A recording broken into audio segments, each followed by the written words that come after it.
या गुरुदेव, मुझे junk food खाने की बहुत क्रेविंग होती है और जब कुछ नहीं मिलता तो मुझे बहुत गुस्सा आता है। कृपया बताएं कि इस क्रेविंग को नियंत्रित करने क्या के लिए खाने का? Junk food. Junk food. तो कृपया बताएं कि इस क्रेविंग को नियंत्रित करने के लिए मैं क्या करूं? नहीं, कुछ नियंत्रित मत करो, जितना खाना चाहे तो खा लो। सामने रखे जंक फूड खाते जाओ। और दूसरे दिन पेट दुखता है, तीसरे दिन दुखेगा, 2 बार 3 बार अनुभव हो जाता है, फिर अपने आप अरे भाई नहीं खाना, अपने आप छोड़े। थोड़ा सा कष्टकर होगा, कष्ट के जरिए जो समझ में आएगा वो सच्चा समझ होगा। फिर तुम्हें कोई किसी को कहने की जरूरत है, कोई कष्ट तकलीफ ही नहीं, अपने आप मन हट जाएगा। इसलिए ये करो 3 4 5 दिन, जितना खाना हो डकार आते जाए, खाते जाओ। हजम ना भी हो, खाते जाओ। फिर लगेगा कि अरे भाई अब नहीं खाना, ऐसा ऊब जाना चाहिए। ठीक है। गुरुदेव, किसी करीबी रिश्तेदार ने मेरे मासूम बचपन को छीनकर मुझे भीतर से तोड़ दिया और वह व्यक्ति बिना पछतावे के आज भी खुलकर जी रहा है। तो क्या परिवार में शांति बनाए रखने के लिए चुप रहना सही है या सत्य के लिए आवाज़ उठानी चाहिए? देखो, कहाँ तक बीती हुई बातों को तुम खदेड़ते रहोगे, इससे कोई लाभ है क्या? जो आदमी गलती किया है उसने अपना गलती का एहसास उसको हो, आगे बढ़ जाए तो ठीक है, नहीं तो तुम्हारे कहने से थोड़ी ना कुछ होने वाला है। खामखा और सब रायता फैल जाएगा, शांति और बिगड़ जाएगी। हमें ऐसी चीज़ों को क्या है, पुरानी बातों को झाड़ के आगे निकल जाना चाहिए। न्याय, हमको न्याय मिलना चाहिए, इस बात को मन में लेके हम चलेंगे, न्याय तो मिल जाएगा, मगर दुख भी साथ में मिल जाए तो क्या करोगे? वायुमनस्य हो जाए चारों तरफ, क्या फायदा है? सोचना पड़ेगा। ये सब सोच के यदि कोई व्यक्ति बार बार कोई ऐसी गलती करता है, एक बार समझाए, दोबारा उसको समझाए, नहीं समझता तीसरी बार उसको समझाए खड़क से, नहीं समझ, आखिरी में डंडा लेना ठीक है। वो तो वर्तमान की बात है। ये चतुरोपाय हमें लगाना वर्तमान में। अब बीती हुई बातों को लेके हम बैठे रहेंगे, वो उसका बुद्धि भ्रष्ट हो गया, उसने गलत किया उस वक्त, तो अभी तुम अपनी मन की शांति क्यों बिगाड़ते हो? आगे बढ़ते जाओ, बस झाड़ के आगे निकल जाओ। तुम भी ऐसे चलो जैसे कुछ हुआ ही नहीं, ठीक है ना? क्योंकि तुम शुद्ध हो। गुरुदेव, मैं 23 वर्ष की हूँ और मुझे एक ऐसे व्यक्ति के ऊपर क्रश है जो मुझसे 30 साल बड़ा है। मुझे समझ नहीं आ रहा कि ये कोई मानसिक उलझन है या सिर्फ एक भावनात्मक अनुभव। कृपया मेरा ना ना, ये मार्गदर्शन। सिर्फ एक उलझन है, मन ऐसे फंस गया है,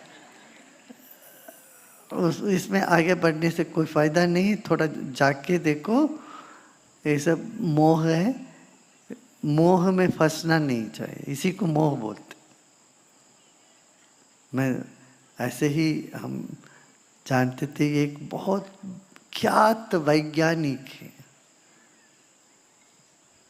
वो 65 साल का वैज्ञानिक, ये 25 साल की उनकी कोई लड़की जो उनके शिष्या थी, कॉलेज में पढ़ती थी, तो उन पर लट्टू हो गए।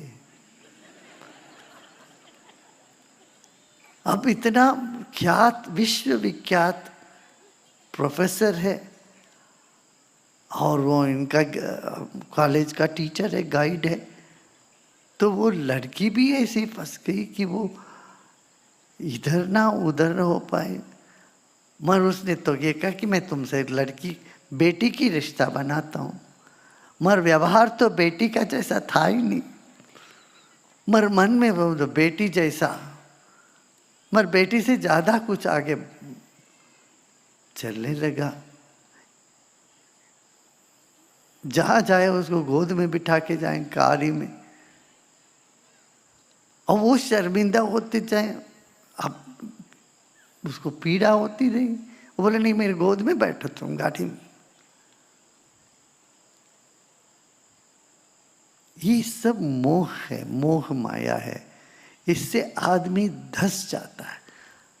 और इतने बड़े प्रोफेसर, उनकी पत्नी आके रोए, हमारे पास आके रोती थी उन दिनों में कि मैं 80 की दशक की बात कह रहा हूँ, 82, 83, 84 की बात। उसकी पत्नी रोई, देखिए ऐसे करते हैं। अब वो इतना ज्ञानी है, उसको कौन समझाने जाएगा? समझ, ये बड़ी दिक्कत है। इसी को माया, मोह माया कहते हैं। इस तरह से मोह माया में पड़ जाते हैं लोग, फिर उससे दुख ही दुख मिलता है। और परिवार दुखी है, उनके परिवार दुखी है, वो भी दोनों दुखी है। इस तरह से करके उसका एक ऐसा अंत हुआ। इस तरह से लड़की भी झूठे झान करके भागी।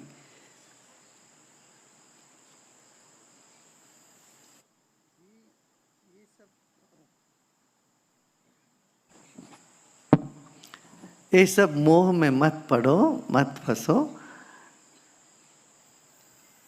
गीता की बात सुनो, उसमें गीता ने, भगवान ने क्या क्या, जिसमें जो भी सुंदरता है वो मैं ही हूँ।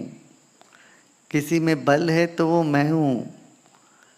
किसी में कोई अच्छी चीज है, गुण है, वो सिर्फ गुण को देखो, वो समझो ये तो मैं हूँ। इस तरह से भगवान ने उसको सब तरह से सभी गुणों को अपना ले लिया, और जो गुणी है, वस्तु है, व्यक्ति है, उसको के दरकिनारे कर दो। ठीक है? जो तुम्हें किसी का गुण पसंद है, और क्या पसंद है, उसमें कुछ गुण होगा, कुछ प्रतिभा होगी। वो प्रतिभा सब ईश्वर की प्रतिभा, ये समझो। ठीक है ना? अब अमला जी 2-4 गीता हिंदी में लिखी हो, सुना देगी भी तो। उसके बाद 2-3 इंग्लिश का ले लेते हैं। और कुछ है क्या हिंदी में? है तो। ओके, एक और बोलो। हाँ। गुरुदेव, हिंदू समाज में अलग अलग गुरुजन, संप्रदाय और पूजा पद्धतियां होते हुए भी हम सबके बीच सौहार्द और एकता बनी रहे, इसके लिए क्या करें? क्योंकि कई बार ये विविधता ही क्लेश का कारण बन जाती है। विविधता तो सनातन है। जैसे प्रकृति में विविधता है, ऐसे सिद्धांतों में भी विविधता है, ग्रंथों में विविधता है। हमारे देश में एक धर्म ग्रंथ नहीं है। हमारे देश में धर्म ग्रंथ माने पूरा लाइब्रेरी है। तो ये तो बहुत अच्छी बात है। ये बुद्धिहीन तो हर जगह उलझन में पड़ जाएंगे, हर अच्छी चीज को भी उलझन में ले लेंगे। अब क्या करें, वो बुद्धिहीनता का वजह से है। हाँ, कुछ ऐसे ढोंगी लोग हैं, वो बोलते हैं कि मैंने कभी गीता पढ़ी नहीं है, मगर मेरा सब सीधा ज्ञान आ गया होगा भाई, मगर फिर गीता हमने कभी पढ़ा नहीं है, इसका गर्व करना इतनी मूर्खता है। शेक्सपियर तो पढ़ लिया है, दुनिया भर के अंग्रेजी नॉलेज सब पढ़ लिया है, कि 700 श्लोक गीता कभी नहीं पढ़े जी हम तो। बेवकूफ़ी है। और बड़े बड़े मूर्तियां खड़ा कर देना, कोई संत ऐसा नहीं करते हैं। संत क्या स्थूल से सूक्ष्म की ओर ले जाते हैं। हमारे शास्त्रों में भी यही है। स्थूल रूप जो है वो बाल बुद्धि वालों के लिए, माने इतना बुद्धिशाली नहीं है उनके लिए बनाते हैं स्थूल। जितना तुम ज्ञानी होते उतना सूक्ष्म में जाते हो। कोई बोलते हैं उनको ज्ञानोदय हो गया, ज्ञान ही है, तो स्थूल में नहीं लगाएंगे, सूक्ष्म के ओर चलेंगे।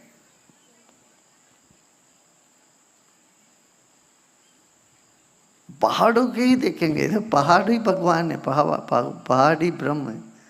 अब यहाँ तिरुवन्नामलई है, पहाड़ को ही प्रदक्षिणा करते हैं, जैसे गोवर्धन गिरी की प्रदक्षिणा करते हैं, गिरी की परिक्रमा करते हैं मथुरा में। वो पूरा गोवर्धन गिरी को ही भगवान मानते, पूजा करते। ऐसे इधर देखो तिरुवन्नामलई में पूरा वो पहाड़ी शिव जी ऐसा मानते हैं, वो अलग बात है।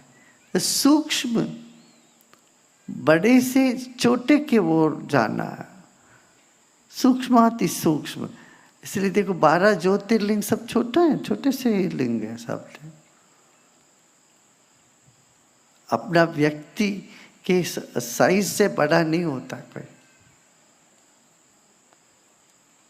हाँ, राजा महाराजा लोग बनाए एक आध मूर्ति, बड़े बड़े मूर्ति बनाते हैं ताकि उनके लिए, राजा महाराजा के लिए तब वो लगता है हमसे बड़ा है। तो अहंकार को लगता है, अहंकार को छोटा लगना हो तो बड़ा करके रखेगा। मगर ज्ञानी हमेशा स्थूल से सूक्ष्म के ओर ले जाता है। इसलिए शिवलिंग का ना कोई चेहरा है, ना कोई नाक है, कान है, आंख है, कुछ नहीं है। शिवलिंग शालिग्राम में सिर्फ भाव होता है। इसमें नरसिंह देव है, ये शालिग्राम, भगवान विष्णु शालिग्राम, और विष्णुपाद सिर्फ चरण उसी की पूजा होती है। उस सूक्ष्म और उससे भी सूक्ष्म कहते मंत्र। रूप से सूक्ष्म है यंत्र लिखते हैं, वो मंडल दुर्गा जी का यंत्र लिखते हैं, उसी को मुख्य बोलते। मुख्य प्राण पूजा वही होती, प्राण प्रतिष्ठा। यंत्र से बिना नहीं चल। यंत्र से भी सूक्ष्म है मंत्र, और मंत्र से भी सूक्ष्म चैतन्य स्वरूप। मंत्र भी छूट जाए तो चैतन्य वो दैवी मय हो जाता है। यहाँ ये ले जाते हैं बड़े सिद्ध महात्मा, ज्ञानी, गुरु, ऋषि, महर्षि का पूरा दृश्य से दृष्टा के ओर ले जाना है। ऐसा नहीं बड़े दृश्य समझ में फंसा दे सबको, ये नहीं करते कभी। जब शिव का नाम लेते हो तो बड़ी मूर्ति दिखे तुम्हारे दिमाग में, बड़े बाधा हो गया ये तो। शिव सोचे तो इतना बड़ा मूर्ति दिख गया। अरे शिव का ध्यान करो तो तुम शिवमय होना है तुम्हें, तब तुम्हें मूर्ति नहीं होनी चाहिए। इसीलिए शिव का लिंग रखा, शिवलिंग के फिर ज्योति स्वरूप। फिर ये कहते शिवलिंग, शिव जी का स्वरूप क्या है? ज्योति का स्तंभ के रूप में, ऊर्जा के रूप में अनुभव करना शिव जी को। इसीलिए प्रथा ही ऐसे चल पड़ा। शिवोम शिवोम, अपने आत्मा में देखो शिव को।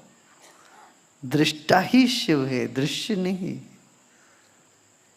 ये बड़ा अनर्थ कर रहे हैं लोग, जो भी इस तरह से बड़े मूर्ति खड़ा करके कर रहे हैं। लोगों को इस वजह से ध्यान से वो लोग छूट जाएंगे, सच्चे अनुभव से दूर हो जाता है इससे।